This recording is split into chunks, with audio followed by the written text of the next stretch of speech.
নেতারা ভোটের দিনই রাত্রে শুনতেছি যে আমাদের যারা কর্মী আছে তাদেরকে যে যারা না কিছু বলে একেবারে পুলিশ সিকিউরিটি নিয়ে এখান থেকে আউট হয়ে গেছে।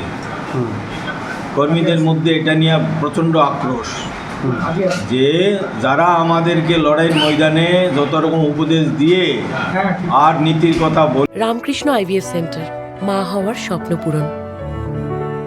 নির্ভরযোগ্য চিকিৎসা এখন আপনারই শহরে, জীবনরেখা হসপিটাল। আর তারা আজকে নিজেরাই আউট, নিজের পরিবারটা সুরক্ষিত, ওদের সরঞ্জাম সব সুরক্ষিত, ওরা চলে গেছে।